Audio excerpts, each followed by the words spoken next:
Queridos irmãos, que a graça e a paz possa ser com todos, com muita alegria que mais uma vez nos ajuntamos nesse dia do domingo, nesta noite, para agora, neste momento, ouvirmos mais uma porção da palavra do Senhor. E para isso eu quero convidar você a ficar de pé e abrir a sua Bíblia no livro de Gênesis, no capítulo 47. A exposição de hoje à noite, desde já justificando a ausência do pastor, o mesmo se encontra na cidade de Jardim do Seridó, dando ali o suporte a mais uma congregação, que essa igreja terminou abraçando, pois temos ali um candidato aí para o seminário, o irmão George e a irmã Bárbara. Então, uma vez por mês, o pastor Jonathan se dirige à congregação ali para ministrar a Santa Ceia do Senhor, ver ali como é que anda os trabalhos naquela congregação. E aí, como de costume, a exposição, aqueles que nos visitam, nós estamos expondo o livro de Gênesis, já estamos chegando ao final dele, e hoje é a segunda parte do livro, do capítulo 47.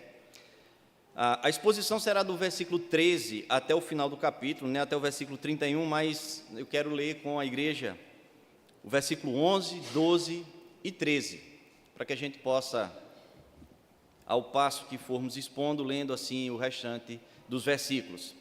Gênesis 47, 11, 12 e 13 vai nos dizer: Então José estabeleceu a seu pai e a seus irmãos e lhes deu possessão na terra do Egito, no melhor da terra, na terra de Ramessés, como Faraó ordenara.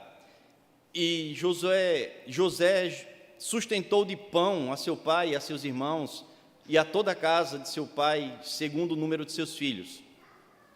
Não havia pão em toda a terra, porque a fome era muito severa, de maneira que desfalecia o povo do Egito e o povo de Canaã por causa da fome.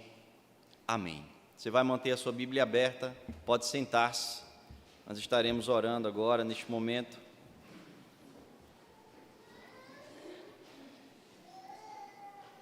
Senhor nosso Deus,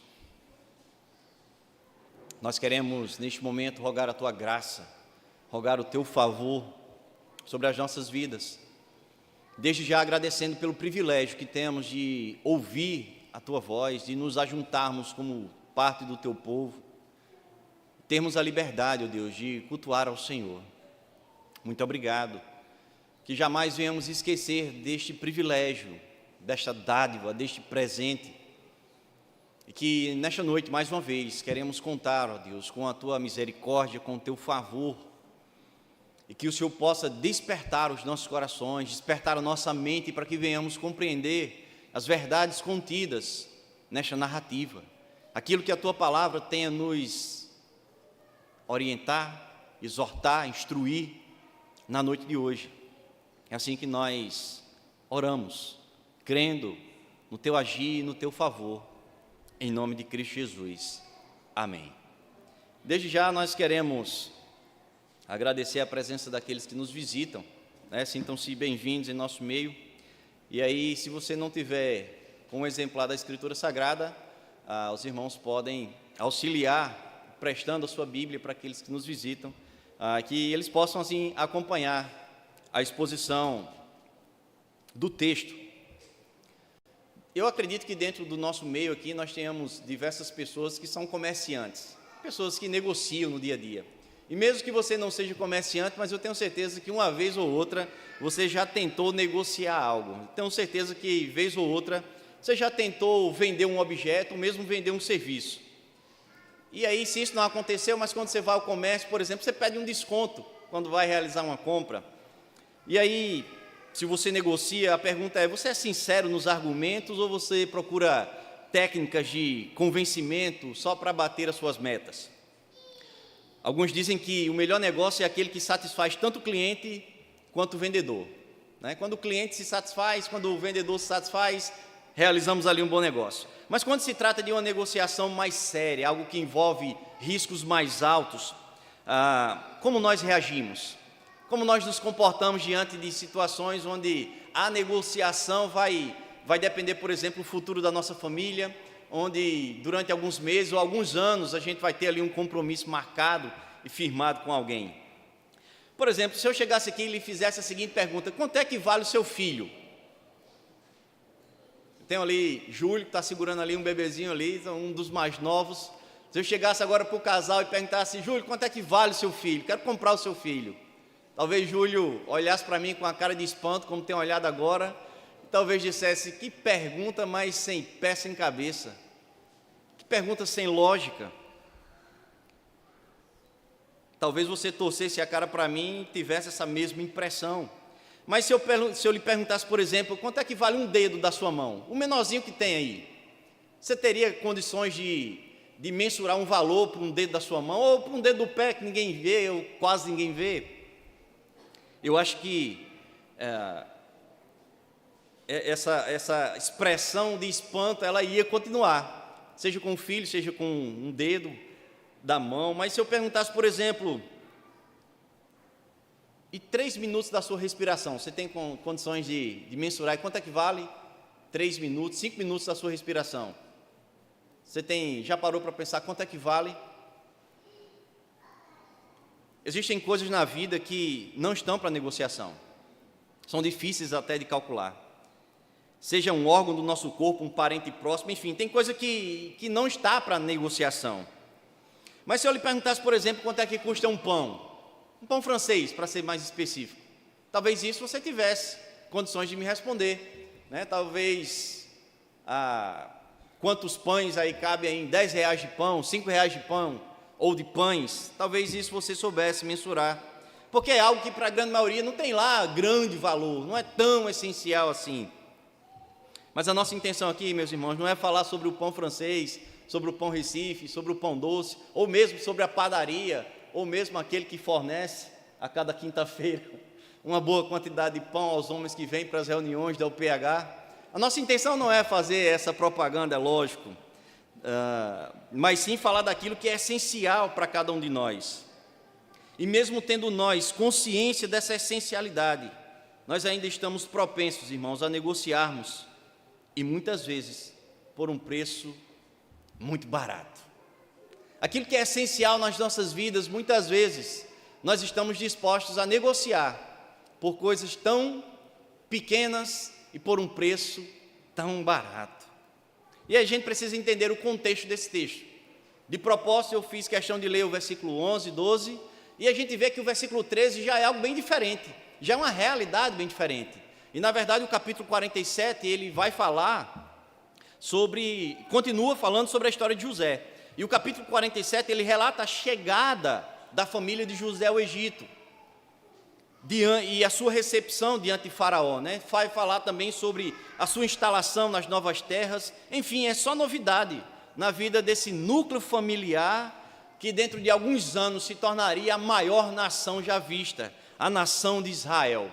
Mas começou ali, pequenininha, numa terra estranha, debaixo de uma promessa e numa situação caótica, numa situação de crise. Aquele povo chega, aquele povo é instalado no melhor lugar, aquele povo é apresentado àquele que governava o Egito, e ele é dado àquela família ali as boas-vindas, e rapidamente tomaram conta deles e instalaram eles numa das melhores porções daquela terra. E aí o versículo 13, parece que temos aí um intervalo, e esse intervalo vai mostrar agora uma realidade completamente diferente daquilo que a família de José estaria envolvido.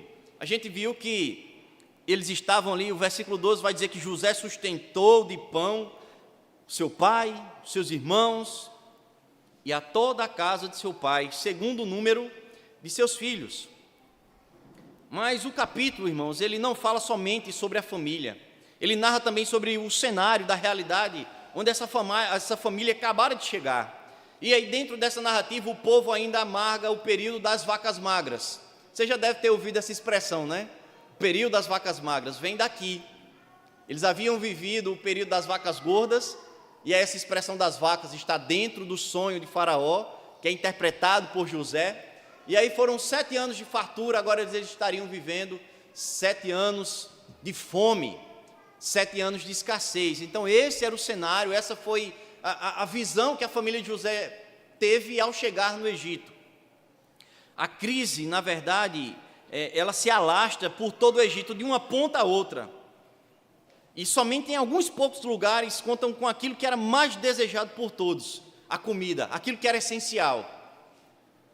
E nós vimos na exposição passada, por exemplo, que a família de Jacó, ela é recebida no Egito e ela passa a habitar na terra de Gósen, um lugar separado e menos assolado pela grande crise, além de ser fronteira com a sua terra de origem. Outro fator interessante, irmãos, que nós vimos no domingo passado, e o pastor ele fez questão de enfatizar isso aqui, foi da mesma forma que o pastor enfatizou, José também enfatizou, quando ele se antecipa para a sua família e diz: olha, quando vocês chegarem no Egito, vocês serão apresentados a Faraó, agora não abram mão de dizer quem são vocês, não abram mão de dizer o que vocês fazem, como vocês se viram para o sustento. E a gente viu domingo passado que aquela família, eles eram pastores de rebanhos, e essa era a profissão abominada pelos egípcios. Mas ainda assim eles mantiveram a sua característica principal, ainda assim eles mantiveram a sua identidade e não se negaram a falar para Faraó, ainda assim correndo o risco de não serem tão bem recebidos como era a ideia de José. Mas eles mantiveram as suas origens diante da terra estranha. Eles tinham que falar a verdade, irmãos. Eles formavam um povo peregrino. E a gente viu que essa foi uma palavra bem enfatizada no sermão passado. Aquele povo, assim como todo o povo que cresceu dentro de alguns anos, era um povo peregrino. E no domingo passado nós fomos aqui chacoalhados com essa ideia de somos ou não peregrinos. E o chacoalho parece que continua hoje. Nós conseguimos processar ao longo dessa semana como anda a nossa peregrinação por essa terra? Olhando para o perfil do peregrino, nós conseguimos apontar algumas características presentes ou mesmo ausentes em cada um de nós. O texto a ser exposto, irmãos, irá mostrar o cuidado de Deus para com o seu povo, mesmo em meio à grande fome que assolava o Egito.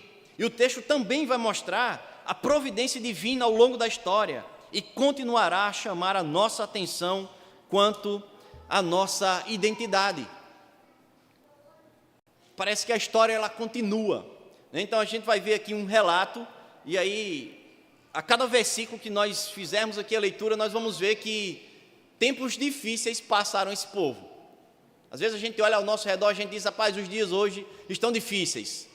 Mas eu acredito que todo mundo veio para cá pelo menos com uma refeição ao longo do dia de hoje. Ninguém aqui tem vivido o que os egípcios viveram, o que a família de José viveu naquela época. Atente para o que diz o versículo 13, diz o seguinte: não havia pão em toda a terra, porque a fome era muito severa, de maneira que desfalecia o povo do Egito e o povo de Canaã por causa da fome. E aí o texto ele é claro e narra uma situação angustiante. As pessoas elas recorriam ao governante do Egito em busca de alimento. As plantações eram escassas, as chuvas e as cheias nem se falam. Era o tempo das vacas magras. Os dias eram ruins, os dias eram péssimos. Olhava-se para todos os lados, mas as placas de ajuda apontavam sempre para o mesmo lugar. Será que isso já nos ocorreu? Será que isso já aconteceu com cada um de nós? Quando as dificuldades nos assolam e a gente procura de um lado para o outro, olha de um lado, olha para o outro, e a gente diz: aonde é que está a saída? Para onde, quem irá nos ajudar? Quem agora irá nos socorrer? Era assim que aqueles povos, tanto os do Egito como os da circunvizinhança, eles viam. Eles enxergavam, olhavam, não chovia, não tinha cheia do rio que abastecia, que alagava aquelas terras, que trazia produção, e todos eles olhavam e parece que existia uma seta dizendo: olha, a saída está ali, recorram a José. José é quem tem a solução para o problema de vocês. E aí é interessante que algumas traduções, elas vão dizer que enfurecia-se o o povo. Na versão que nós lemos diz que desfalecia o povo. Mas qual é a ideia aqui, irmão? A ideia é de que o caos já estava instalado naquela região. A fome estava batendo na porta e apertava o estômago de cada um.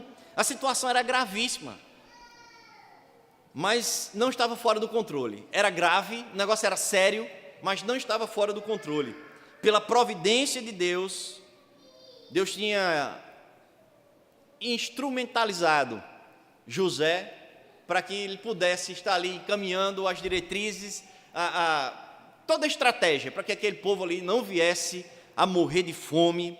E aí a gente viu nas exposições passadas que houve ali uma guarda de mantimento para que nos anos das vacas magras esse mantimento ele fosse sendo distribuído. Mas a gente vai ver que ele não foi assim, digamos, distribuído como a gente imagina.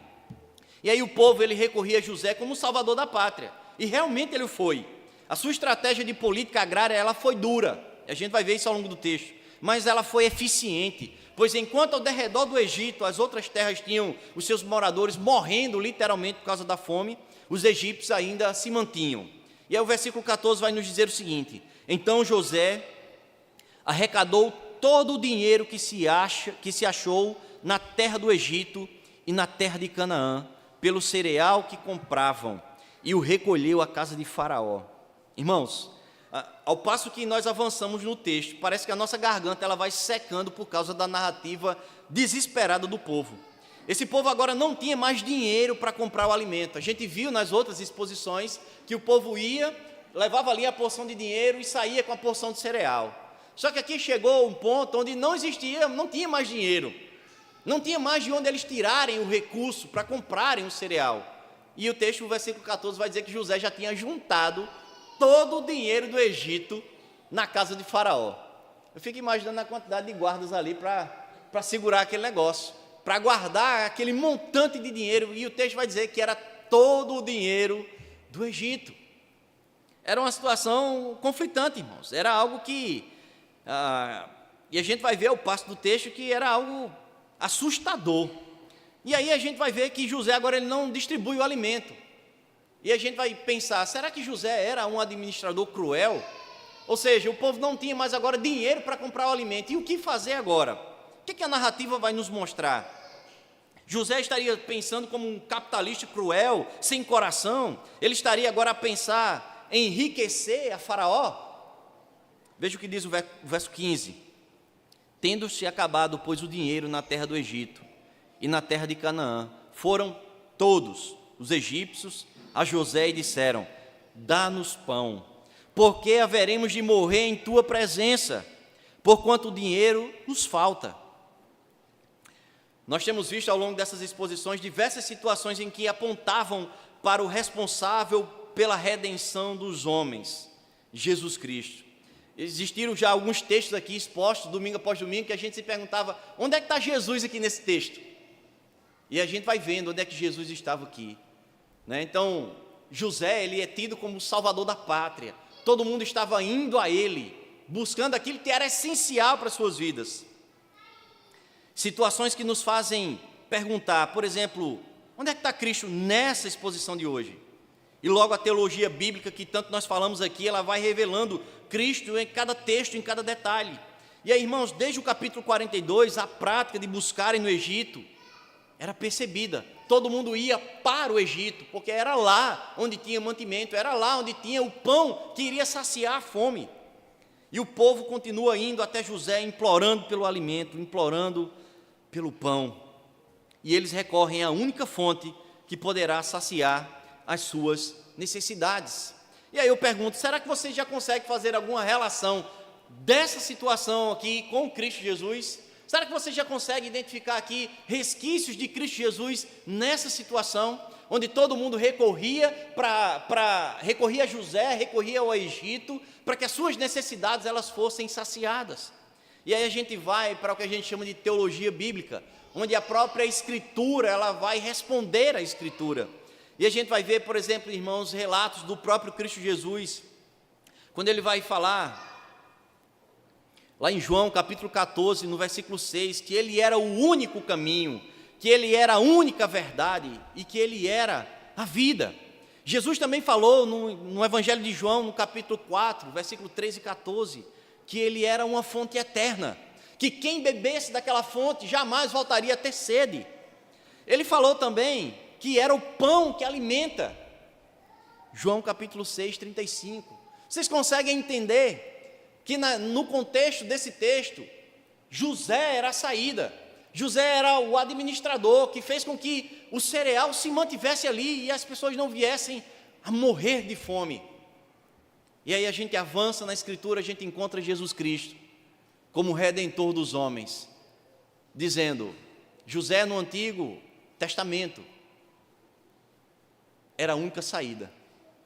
Jesus diz, eu sou o único caminho, eu sou a única verdade, eu sou a única fonte capaz de saciar o indivíduo que até agora estava tendo sede. Jesus diz, eu sou o alimento capaz de saciar o homem que até agora vive com fome. Conseguem perceber Cristo nesse texto? Você consegue perceber que nos dias de crise que nós vivemos, embora não seja fome literal, mas tantas outras mazelas que assolam a humanidade, tudo encaminha o homem num gargalo, num funil, onde no final Cristo encontra-se como Salvador. Aquele que não saciaria, ou que não saciará apenas uma crise momentânea, por pior que ela seja, mas aquele que é capaz de solucionar a pior das crises que um ser humano pode e poderá enfrentar, a condenação da sua vida, a condenação da sua alma. Cristo é o único capaz de resolver essa crise, a pior crise que o ser humano poderá se deparar com ela, que é a condenação da sua vida. Imagine o pior momento que você já passou na vida, ou mesmo que você esteja passando. E aí você olha para uma porta, olha para outra, olha para alguém que poderia te ajudar, e aí as portas vão se fechando, se fechando, se fechando, e aí como se fosse num funil, onde lá no final você encontra a solução, você encontra o Redentor, aquele capaz de solucionar a pior das crises. Nós vemos no nosso dia a dia que o ser humano ele recorre e bate em muitas portas quando a crise ela se instala. E alguns, entendendo que não tem mais forças, resolvem pôr fim à sua própria existência terrena. Isso aí a gente vê isso todos os dias. E às vezes nós parecemos estar num labirinto gigante, sem encontrarmos a saída. A gente olha para um lado é parede, olha do outro é parede. A gente pensa, agora encontrei, e mais parede. E parece que nós vivemos situações que mais parecem com esse labirinto, onde a gente procura, e quanto mais a gente procura, menos a gente encontra a saída. Mas onde está essa saída? E ela parece estar cada vez mais distante. Nós procuramos a todo custo o fôlego que nos garante um pouco de conforto ao respirar frente aos revés da vida. Irmãos, Cristo é a porta para este escuro labirinto. Ele é a luz para aqueles que tateiam nas paredes da sua existência. Ele é a resposta para qualquer crise existencial. Pessoas que acordam e pensam, quem sou eu, para onde eu vou, o que é que eu estou fazendo aqui? E entram numa crise existencial, se fecham. Mas Cristo é a solução. Cristo é a saída para qualquer uma das nossas crises, das crises enfrentadas pelo ser humano. E aí, irmãos, versículo 16, voltando agora para o texto, vai dizer o seguinte: respondeu José à queixa de todos os egípcios, já não tinha mais dinheiro. E aí José responde: se vos falta dinheiro, trazei o vosso gado, em troca do vosso gado eu vos suprirei. Parece que aquele ditado, irmãos, nada é tão ruim do que não possa piorar, parece que se aplicou aos egípcios. Eu fico imaginando aquele povo chegando para José dizendo assim: olha, nós não temos mais dinheiro, o que fazer? Aí José diz: se acabou o dinheiro, traga o vosso gado. Parece que aquilo que já era ruim ficou pior. Não tinha mais dinheiro, mas a amarga solução foi dada pelo administrador. O gado agora passou a ser moeda de troca. E José não distribuiu gratuitamente aquele alimento que fora armazenado por anos, José ele mostrou-se severo, irmãos, mas a crise exigia tais medidas. O interessante é que a gente há de perceber que não era só rebanho de gado, eram os rebanhos. Versículo 17 vai nos dizer o seguinte: então trouxeram o seu gado a José, e José lhes deu pão em troca de cavalos, de rebanhos, de gado, de jumentos, e os sustentou de pão aquele ano em troca do seu gado. E agora, a gente fica imaginando que tamanho era esse curral. Irmãos, a gente há de entender que o gado ele foi trazido não de forma literal, não foi feito ali um curral gigante, né, para que todos os bichos fossem ali aglomerados, mas o gado agora ele passa a ser de Faraó, mas aos cuidados dos seus antigos donos. Então o gado agora, os seus rebanhos, eles passam a ser agora emprestados. E o texto vai caminhar e parece que aquilo que já era ruim continua ainda a agravar-se. Então esse rebanho garantiu mais um ano de sobrevivência, né? Os comentários apontam para o fato de que esses animais não ficaram apenas num lugar só. Eles tinham agora esses animais como empréstimo. E o versículo 18 vai nos dizer: findo aquele ano, foram a José no ano próximo e lhe disseram: não ocultaremos a meu senhor que se acabou totalmente o dinheiro, e meu senhor já possui os animais. Nada mais nos resta diante de meu senhor, senão o nosso corpo e a nossa terra. Irmãos, os recursos estão se acabando. O que fazer agora?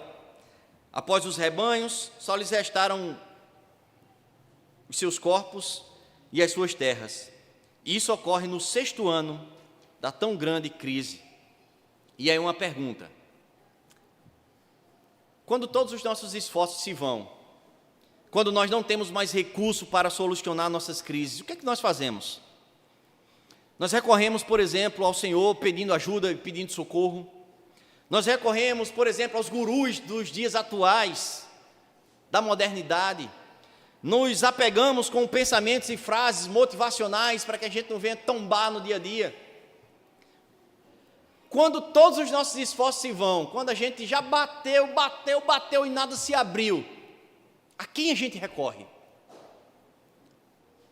Nós como cristãos, que nos denominamos assim cristãos, a quem recorremos quando a crise aperta? A quem recorremos quando dias maus nos assolam, quando dias maus nos apertam? Que bom seria, meus irmãos, que nós tivéssemos gravados na nossa mente. São diversos os textos, mas, por exemplo, eu queria que você abrisse a sua Bíblia no Salmo 121. Que bom seria que a gente tivesse um quadro na nossa casa, na cabeceira da nossa cama, gravado na tela do nosso celular, em qualquer lugar, mas que nos fizesse lembrar de verdades como essas, e não precisássemos recorrer àquilo que nós julgamos às vezes até ser verdade, mas que são apenas vapor dos nossos dias. Olha o que é que o salmista fala no Salmo de número 121. Eleva os meus olhos para os montes, de onde me virá o socorro? O meu socorro vem do Senhor, que fez o céu e a terra. Ele não permitirá que os meus pés vacilem.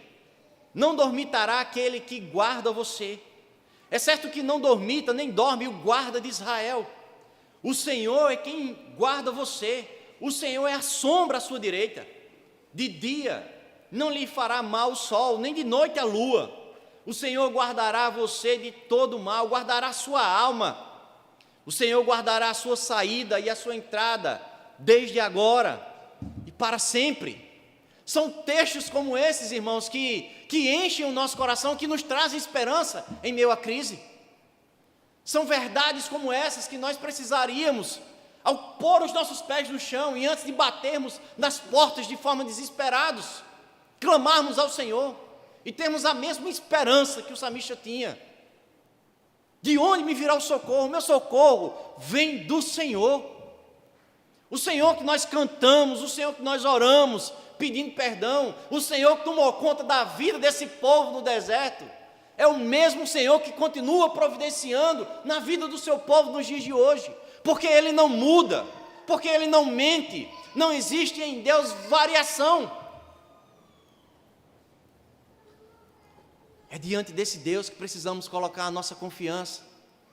Quando os dias maus baterem a nossa porta, são verdades norteadoras, irmãos. Vejamos o que o texto continua no versículo 19, 20 e 21. Porque haveremos de perecer diante dos teus olhos, tanto nós como a nossa terra. Compra-nos a nós e a nossa terra a troco de pão, e nós e a nossa terra seremos escravos de Faraó. Dá-nos semente para que vivamos e não morramos, e a terra não fique deserta.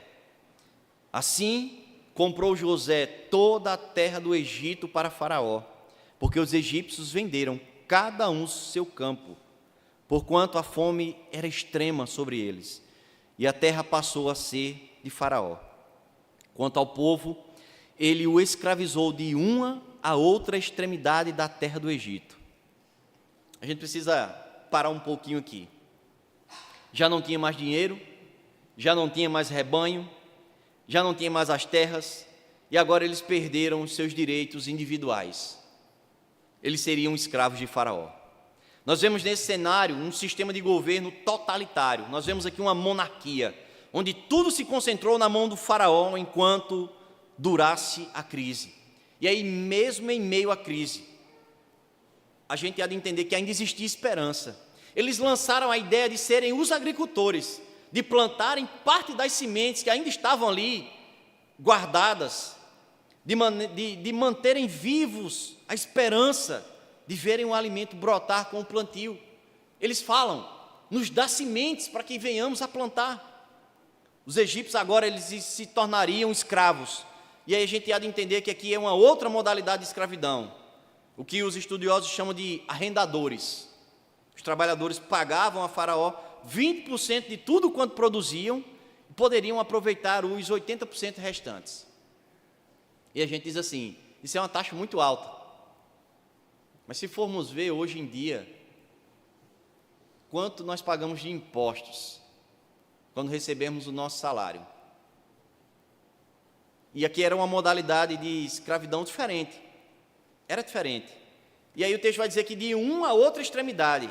E os estudiosos vão dizer, irmãos, que José ele remanejou alguns grupos de lugares, evitando assim possíveis rebeliões diante de um cenário crítico. Eu não sei aqui quantos de vocês já passaram fome, mas alguém que está sofrendo por causa da fome, ele é capaz de fazer muita coisa. E aí eu fico imaginando vocês sabendo onde é que estavam os celeiros, você sabendo onde estava ali a guarda dos mantimentos, e aí José ele precisou de forma articulada trabalhar, e aí ele mudou algumas pessoas de uma extremidade à outra, evitando assim os conflitos sociais, Isso também estava dentro da sua gerência. Versículo 22. Somente a terra dos sacerdotes não a comprou ele, pois os sacerdotes tinham porção de Faraó, e eles comiam a sua porção que Faraó lhes tinha dado.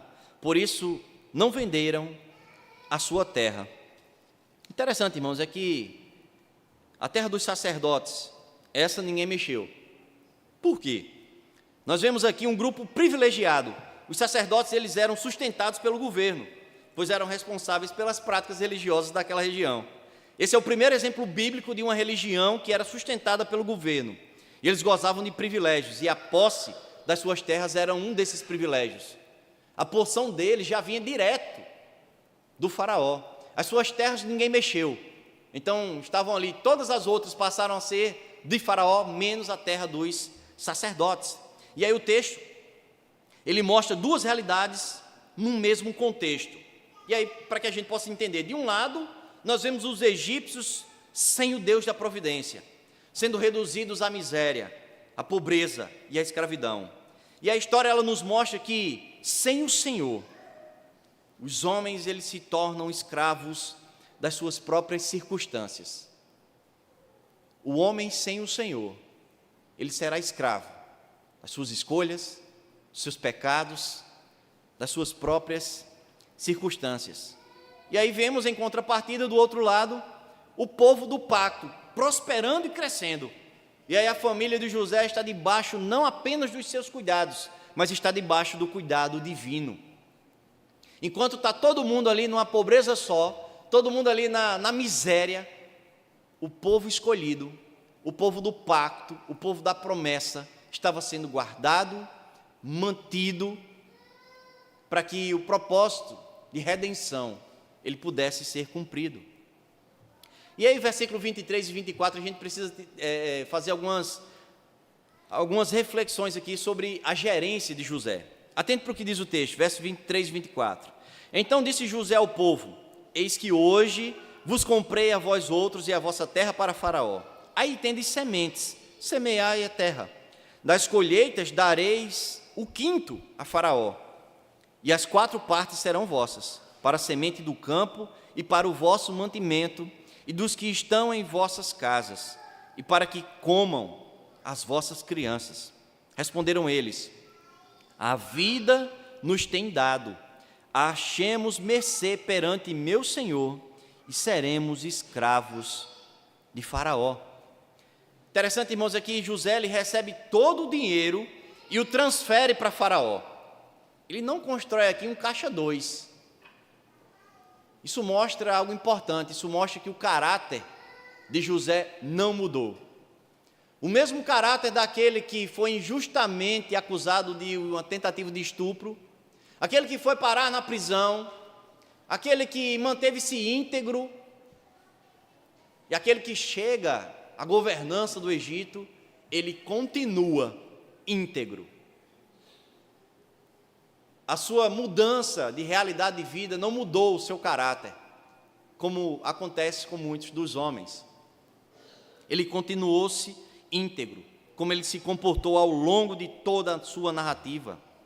José ele não pratica, por exemplo, o assistencialismo. Todo o gado, como a gente já viu, todo o rebanho, ele passou agora a ser emprestado.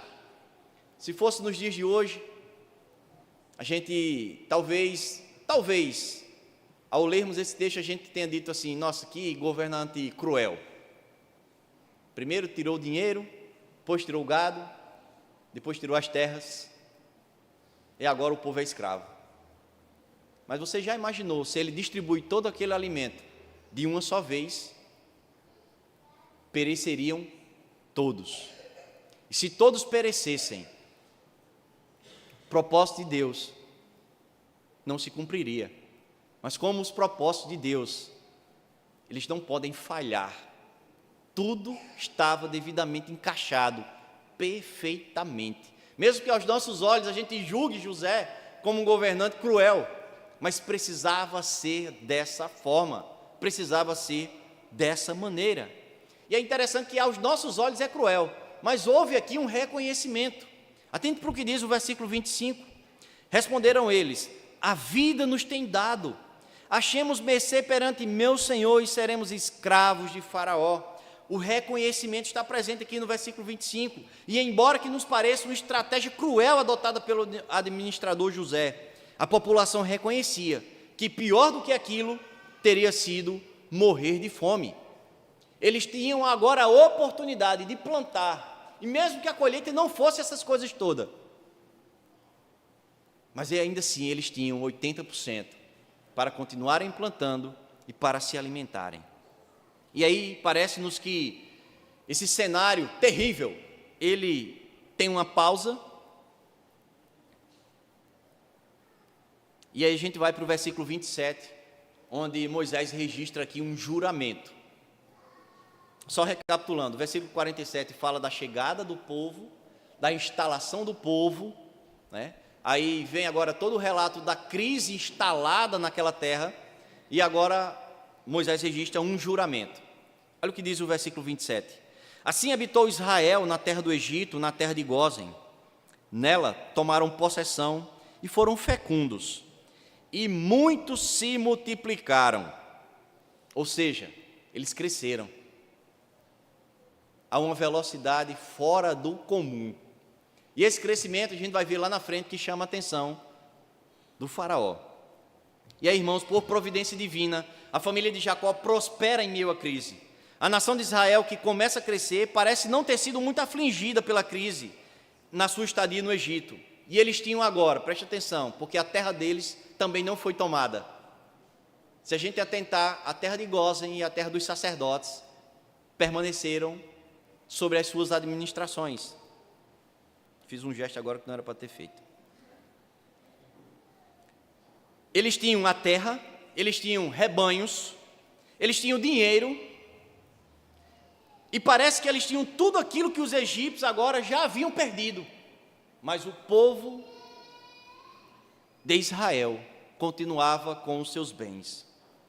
E é interessante, irmãos, que versículo 28 vai nos dizer assim: Jacó viveu na terra do Egito 17 anos, de sorte que os dias de Jacó, os anos da sua vida, foram 147. Jacó, no caso o pai, havia desfrutado dos 17 primeiros anos de José, o filho. A gente há de lembrar que lá no início da história, José, com 17 anos de idade, é vendido. Então o pai desfruta apenas dos 17 primeiros anos do seu filho.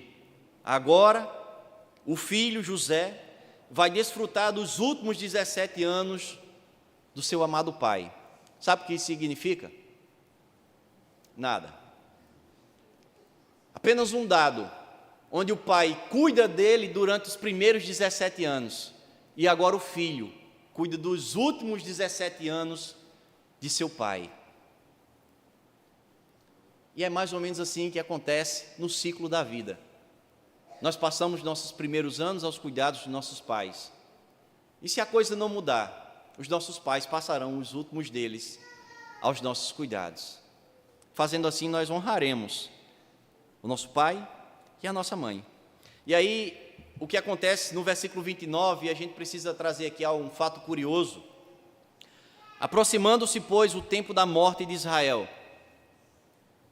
chamou a José, o seu filho, e lhe disse: se agora achei mercê a tua presença, rogo-te que ponhas a mão debaixo da minha coxa e uses comigo de beneficência e de verdade.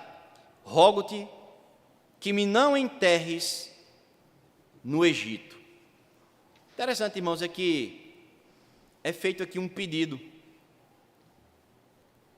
E esse pedido ele é feito sob juramento. E um fato curioso sobre essa prática de juramento, né? É aplicado aqui um eufemismo. O que é isso? É uma expressão usada para amenizar uma determinada informação.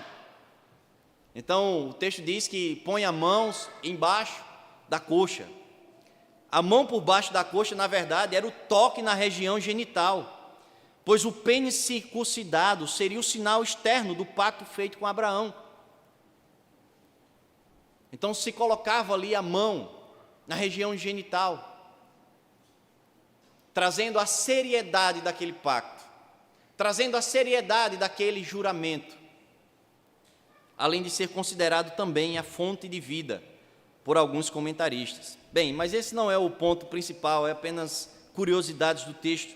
O ponto principal era a fala de Jacó, o ponto principal aqui era o seu pedido, foi aquilo que ele pediu ao seu filho, entendendo ele que já estaria ali no final de sua vida.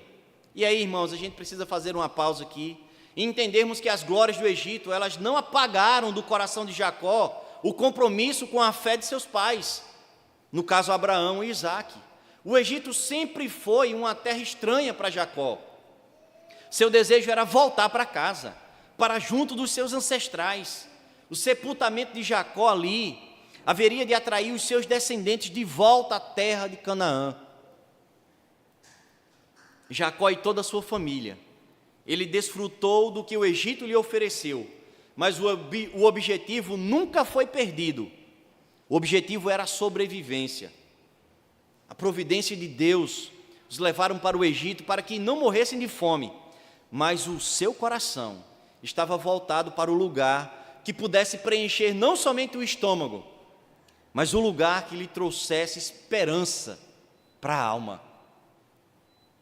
Ele não queria ser sepultado no Egito, aquela não era a sua terra. Ele queria voltar para onde estava enterrado o seu pai, o seu avô, os seus antepassados. Era para lá, era a terra prometida, era ali, era aquele lugar que trazia esperança para o seu coração. E é óbvio que a gente não pode fugir das perguntas, irmãos. Com o que mesmo nós temos nos preocupado nessa nossa rápida existência? O que é que tem ocupado as nossas mentes? O que é que tem ocupado tanto o nosso pensamento? O que é que tem ocupado tanto o nosso tempo? O que é que tem ocupado tanto a nossa agenda? Se nós fizermos uma avaliação, são coisas que nos levarão, são coisas que nos farão pensar, desejar, almejar as coisas do alto, as coisas celestiais, as coisas do céu, ou são coisas que parece que engrossam as nossas raízes para cá, para essa esfera terrena, para essa realidade, para esse mundo onde os nossos pés habitam. Se fizermos uma avaliação, o que é que tem ocupado? Onde nós depositamos o muito do nosso esforço diário.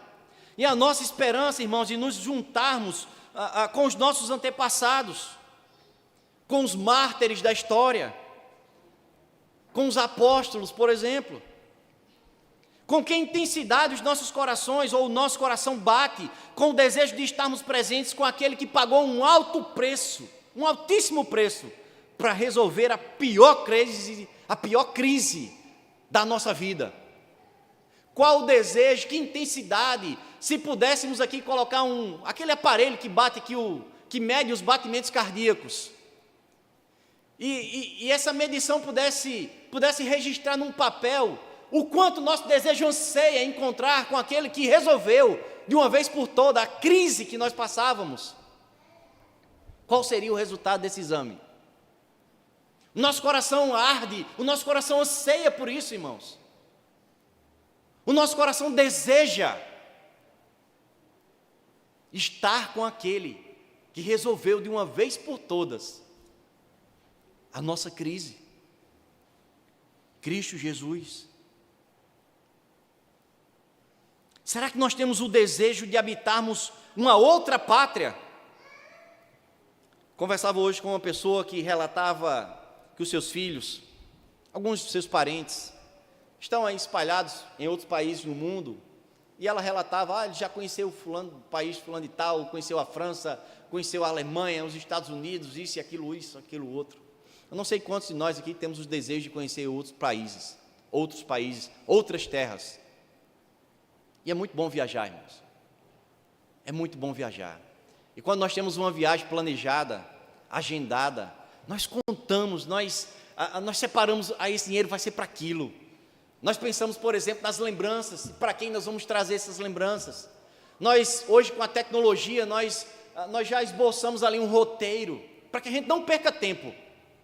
A gente pensa, assim que nós chegarmos, nós vamos para tal lugar, nós vamos comer em tal restaurante, nós vamos fazer isso, nós vamos fazer aquilo.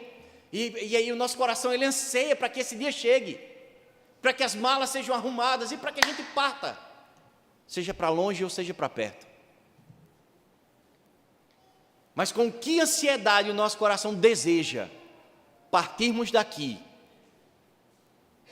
para a pátria, que está registrada no livro de Filipenses, capítulo 3, versículo 20 e 21. Pois a nossa pátria está nos céus, de onde também aguardamos o Salvador, o Senhor Jesus Cristo, o qual transformará o nosso corpo de humilhação para ser igual ao corpo da sua glória, segundo a eficácia do poder que Ele tem de até subordinar a si todas as coisas. Será que nós temos o mesmo entusiasmo de arrumarmos as nossas malas para estarmos na eternidade?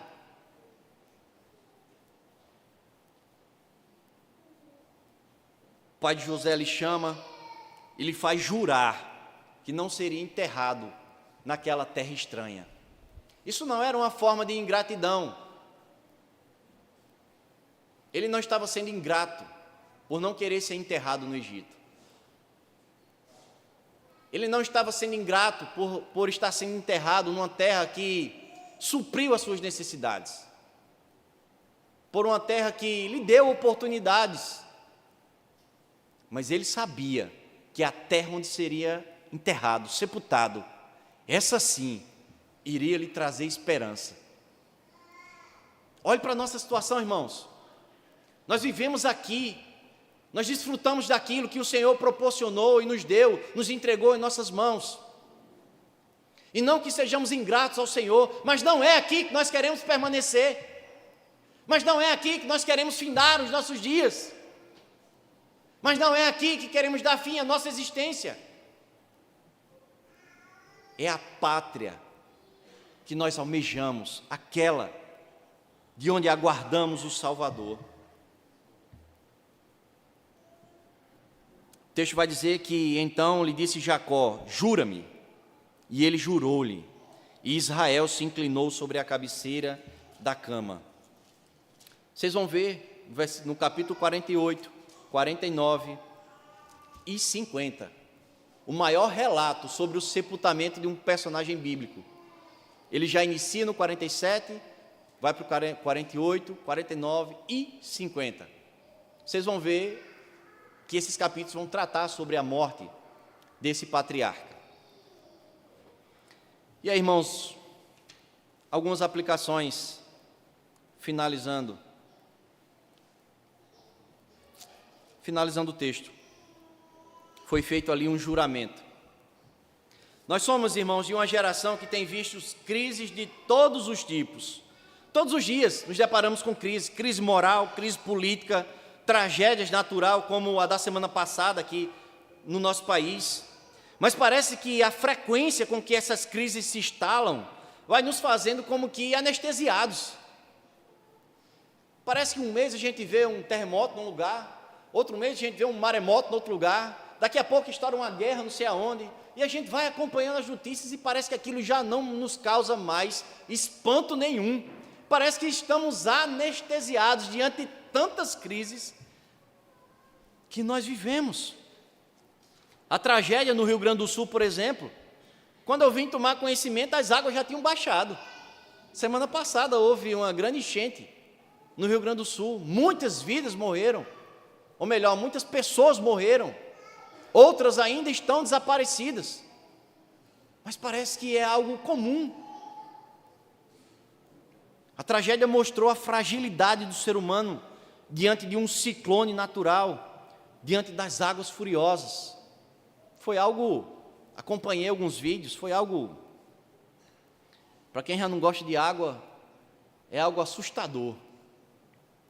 O lugar mais seguro estava nos telhados, a esperança vinha dos helicópteros, a salvação estava no alto. As pessoas corriam para as lajes, para o ponto mais alto das suas casas, para árvores, e muitos dos resgates que foram feitos, o socorro veio do alto. O desespero e o medo da morte fizeram as pessoas buscarem abrigo, e quando uma mão se estendia na sua direção, elas não titubeavam. Rapidamente, com todas as forças, agarravam aquela mão estendida. Não queriam saber se era uma mão de um policial, se era a mão de um bombeiro, se era a mão de um voluntário, não interessava qual era a mão, mas era uma mão que estava ali como ajuda disponível. E elas não interrogavam: quem é você? Qual o seu grau de instrução? Você tem habilidade mesmo para me tirar daqui? Eles não queriam nem saber. Eles se agarravam naquela mão. Era a saída, era a solução para o problema. E aí, diante da pior tragédia anunciada que o ser humano poderá enfrentar, irmãos, a condenação eterna por causa da enxurrada e do lamaçal de pecados, que um dia nós tivemos os nossos pés atolados. E talvez alguns que aqui estejam hoje, ou mesmo que estejam acompanhando essa transmissão, talvez estejam ainda nessa enxurrada, não uma enxurrada física, mas uma enxurrada de pecados, onde os pés estão fincados na lama, e mais parece que aquela lama vai lhe sufocar, e você não tem mais para onde correr, você não tem mais forças para resistir. Diante de um cenário desse, a pergunta é: existe a mesma pressa e o mesmo desespero em segurar na mão daquele que pode salvar a sua alma das chamas do inferno ardente? Será que você tem a noção de que está no lamaçal, de que está no tremendal de pecados? Será que você tem a noção de que está enfiado nos seus pecados? Será que você tem a noção que a lama tem subido rapidamente e já está aqui, no seu pescoço? Você já não tem mais muito tempo para respirar.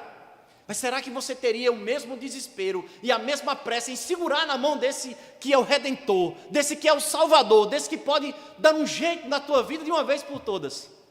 Será que nós temos a mesma pressa daqueles que estavam lá, nos telhados, aguardando uma corda, por mais fina que fosse, mas ainda assim seria uma corda de esperança, para saírem daquela enxurrada, para saírem daquela enchente? Certa feita, no ano de 1741, o pregador Jonathan Edwards, no seu sermão mais conhecido, Pecadores nas Mãos de um Deus Irado. Pesquise esse sermão, ouça esse sermão na internet.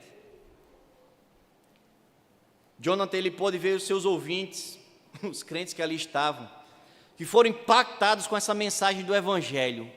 Ele pôde ver aqueles ouvintes se agarrando nos pilares daquele templo, como que tiveram a impressão de que o chão estava se abrindo, e eles estavam prestes a serem engolidos, caindo diretamente para o inferno por causa dos seus pecados.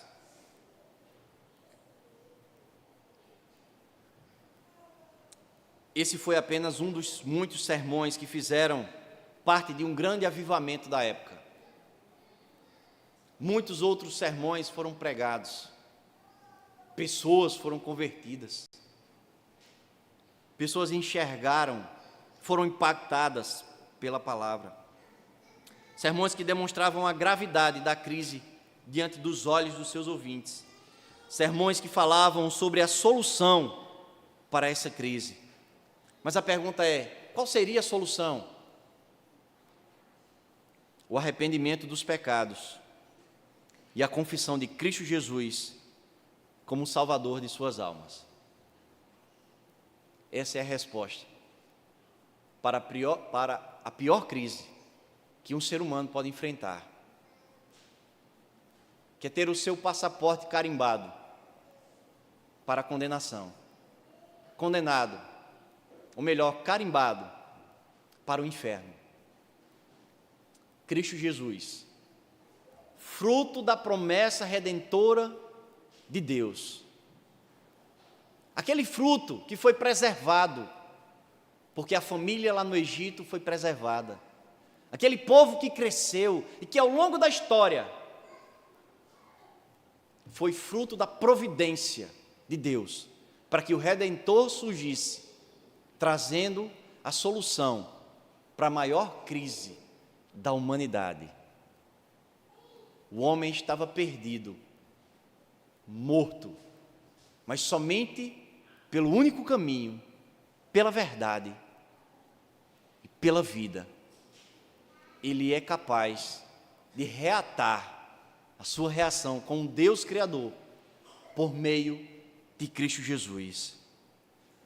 Concluindo, nós não estamos isentos das crises, sejam elas quais forem. Nunca nos foi prometido isso.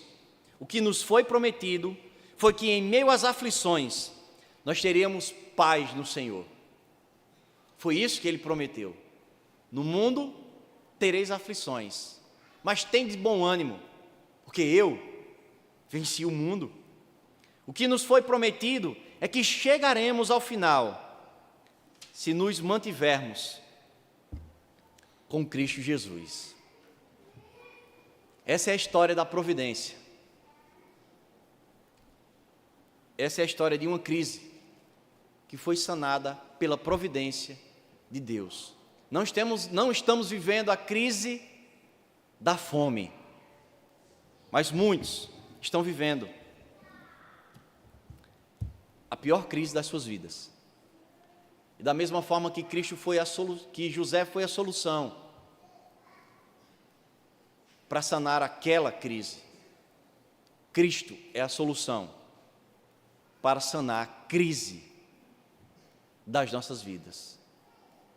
Não qualquer uma, a pior delas. Se você acha que já passou por tragédias em sua vida, por grandes percas, por grandes frustrações,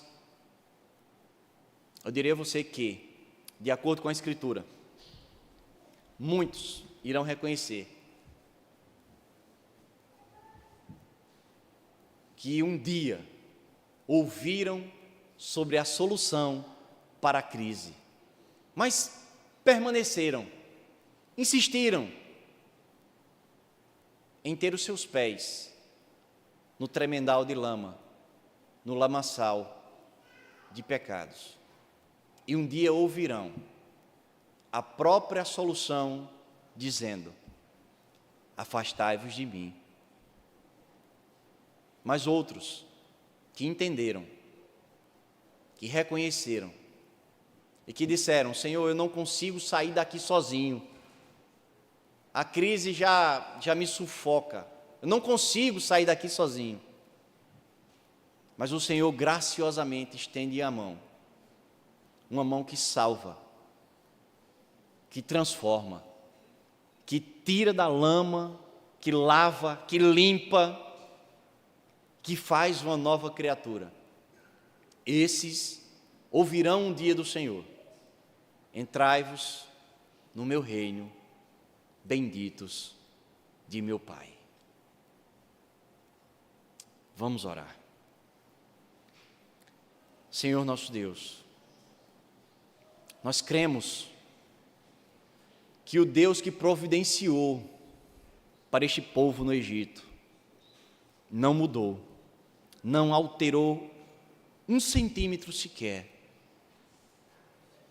continua fiel a si mesmo. Um Deus que providenciou o pão literalmente, mas o Deus que providenciou o Redentor para a humanidade, continua a falar dia após dia, continua a exortar o teu povo, continua a acrescentar ao seu povo pessoas que nasceram de novo. Nós queremos te louvar, ó Deus, pela tua palavra, porque o Senhor é o Deus da providência. A providência está intrínseca, ó Deus, nos seus atributos. Nós te louvamos por mais uma oportunidade de ouvir a tua palavra, e que esta palavra, Deus, nos desperte a entendermos e a desejarmos, assim como desejou o patriarca: eu quero ir para a terra dos nossos ancestrais. Nós queremos ir para a terra, Deus, onde o Senhor tem preparado. Nós queremos a terra que o Senhor nos dará, que o Senhor dará à tua noiva.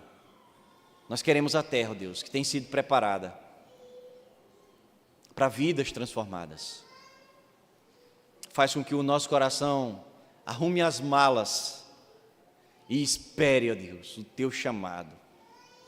Em nome de Cristo Jesus, te agradecemos, te louvamos e te bendizemos, ó Pai. Amém.